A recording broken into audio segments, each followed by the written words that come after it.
meu seminário e foi uma confusão, assim. Gente chorando na sala de aula de ódio, porque eu tava me opondo contra... Se calar não é um posicionamento cristão. Nós precisamos falar. Porque as pessoas taxam, às vezes, a gente como fundamentalista, como religioso, não sei o quê, mas a gente tá ouvindo a opinião deles. Então, assim, a sociedade chegou a um lugar extremamente, assim, assustador. E retuitaram, e xingaram, e famoso compartilhou. Não me deixaram terminar meu seminário. Eu fui o único aluno da sala que não terminou o seminário porque as pessoas não conseguem ouvir.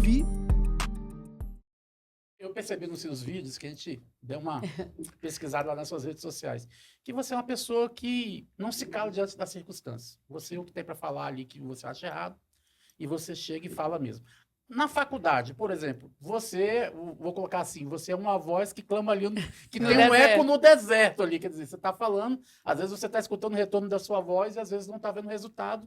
Exatamente por isso, pelas pessoas estarem sendo já doutrinadas, sem saber o que é. A maioria das vezes que as pessoas são contra alguma coisa, algum princípio bíblico, nem sabe qual é o princípio bíblico e nem sabe por que está sendo contra. Como é que você encara, como é que você lidar com isso na faculdade? Como é que você lida com isso? Então, né, a gente tem alguns episódios na faculdade, inclusive nesse semestre eu tive um, porque eu apresentei um seminário sobre vida.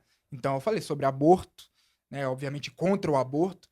Falei também sobre a questão dos bebês indígenas, que muitos são sacrificados nas aldeias, porque a cultura e tudo mais. E aí eu me opus, obviamente, a essa prática no meu seminário, e foi uma confusão, assim. Gente chorando na sala de aula de ódio, porque eu tava me opondo contra o aborto, me opondo contra essa prática do infanticídio. Ixi, quiseram até denunciar o professor, porque ele me permitiu falar, levaram o professor pro conselho de ética, porque ele deixou eu fazer o seminário. E aí, assim... Esse professor foi legal. Esse professor foi legal. Era esse professor sociologia, foi legal. Não era sociologia. Era direito constitucional. E aí a gente tava falando sobre direitos fundamentais. Aí tem o direito à vida. Então, aí eu desse seminário... Então, gente, foi uma loucura. Gente saindo da sala, como eu falei, chorando, brigando, discutindo. Não me deixaram terminar meu seminário. Eu fui o único aluno da sala que não terminou o seminário porque as pessoas não conseguem ouvir uma opinião que é diferente da delas. Isso é diferente da gente que é cristão. Porque as pessoas taxam, às vezes, a gente como fundamentalista, como religioso, não sei o quê, mas a gente tá ouvindo a opinião deles. Exatamente. A gente ouve o que eles têm a dizer. E a gente não cerceia ninguém. Agora, eles não conseguem escutar uma opinião divergente, né? Então, na faculdade, é como o senhor falou, é um combate ali, é uma voz que clama no deserto, né? Principalmente porque as pessoas do outro campo, desse campo político, ideológico, progressista, eles não conseguem ouvir uma opinião divergente.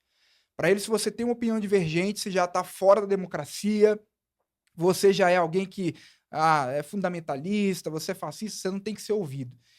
Então é complicado, mas a gente não pode se calar, a gente tem que falar, né? A gente tem que colocar a nossa opinião.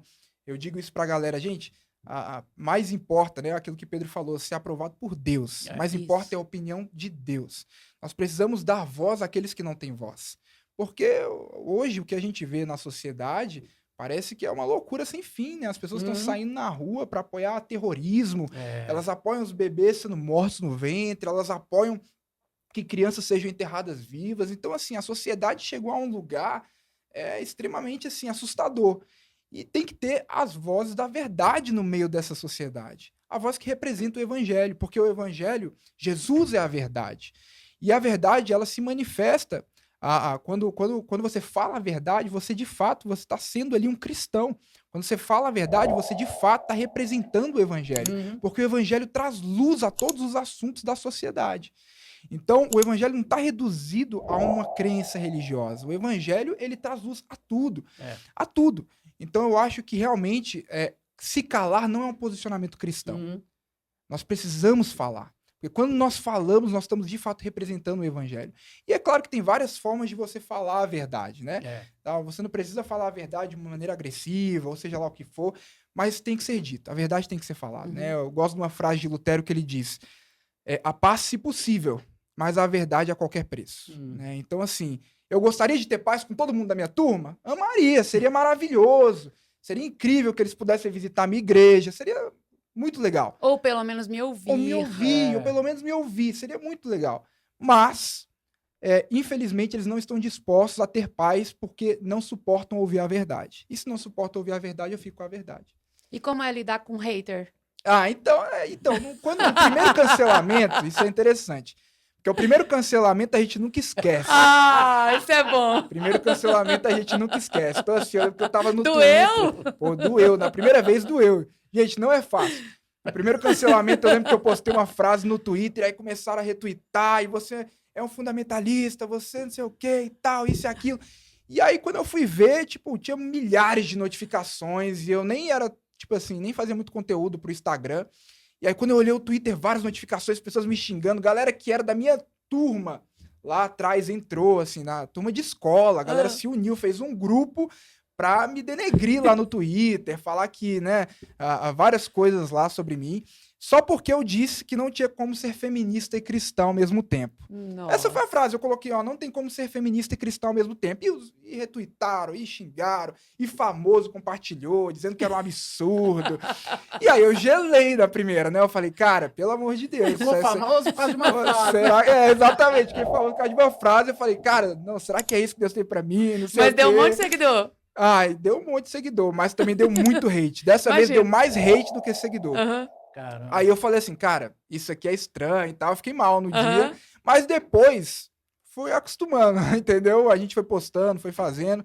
E no final das contas você vê que isso não importa tanto. Que de fato o que importa é você alcançar pessoas ali que vão falar, cara, eu me identifico com isso. Porque o que acontece muitas vezes, até nessa questão da universidade, é que tem muitas pessoas que também são cristãs. Só que elas têm medo de falar. Sim. Né? Então, na minha sala, por exemplo, eu digo majoritariamente, eu acredito que as pessoas concordam com o meu pensamento. Mas tem uma minoria ali, 10, 12 pessoas, que eles são muito barulhentos. Eles falam, eles brigam, eles gritam, e assim também é na sociedade como um todo. É por isso que eu te perguntei sobre aceitação. Sim. Porque muitas vezes é a necessidade de ser aceito no meio, num É. meio que não nos merece. Exatamente, exatamente. E isso A gente acontece não- na não sociedade. pertence, né? A gente Na não verdade, pertence, exatamente. Na sociedade acontece isso. Quer dizer, nós somos maioria esmagadora de cristãos, mas um grupo político pequeno tenta passar a todo custo as suas pautas, e briga, e grita, e fala, tenta falar mais alto, e sendo que nós somos a maioria. Então, assim, eu acho que isso acontece em todos os aspectos. O que falta é a gente falar, é a gente se manifestar, é a gente não ficar calado. Porque nós estamos ainda em uma democracia e nós podemos falar.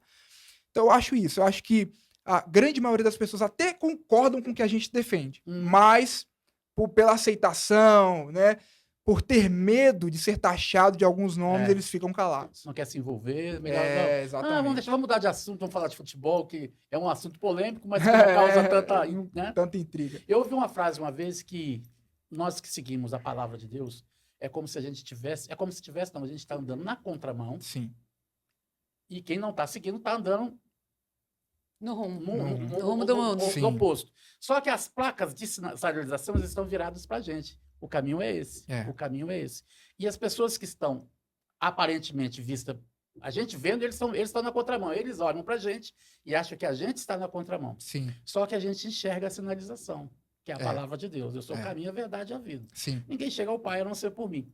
A questão é que eles não querem parar para discutir e falar assim, qual é o melhor caminho mesmo para seguir.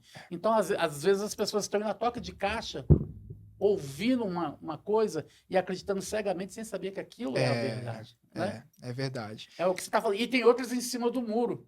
Exatamente. Tipo assim, qual lado posicionar? É melhor ficar neutro. Ou quero estar bem com todo mundo. Quero estar bem com todo mundo, exatamente. E não tem como. Ou você vai ter que ir para um lado, ou você vai ter que ir para o outro. O morno, ele é vomitado.